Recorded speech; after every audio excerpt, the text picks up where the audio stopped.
Remote sensing applications in Arctic/Antarctica and climate change. Arctic/Antarctica.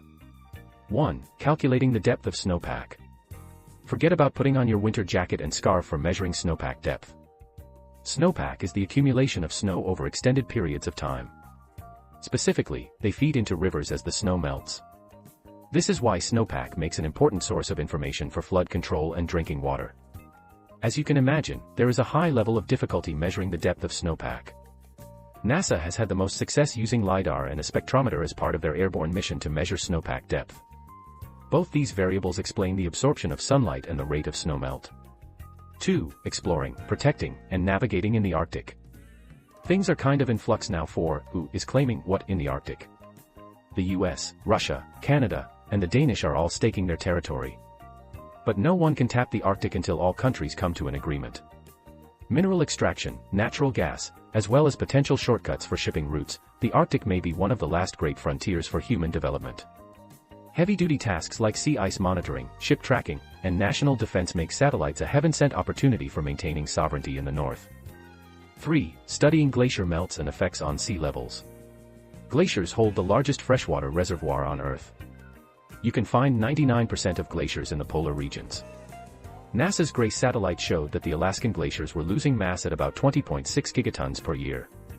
But the scary takeaway is the rapid melting ice and its profound effects on sea levels. Climate change. 1. Identifying forest stands and tallying their area to estimate forest supplies. Global forest supplies are being monitored because they not only provide valuable materials, think construction, paper, packaging, but they also absorb roughly 1/3 of carbon dioxide emissions. AVHRR, MODIS, and SPOT quantitatively measure the loss and gain of our global forests. 2. Comparing climatic factors from past to present. Understanding the state of our climate has immeasurable importance.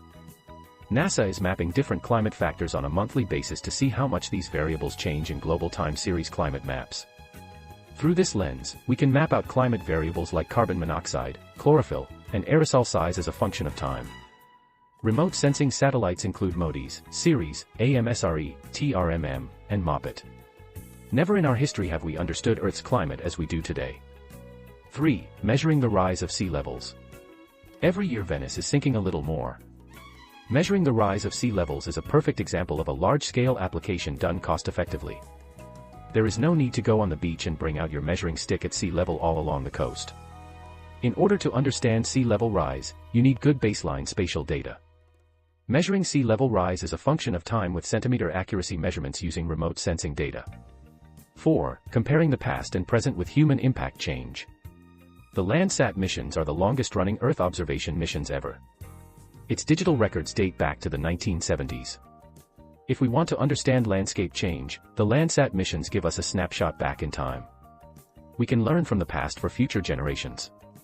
Oil spills, deforestation, wars, chemical spills, dead zones, and smog are unnatural, man-made disasters. We can prevent them all and watch them from space.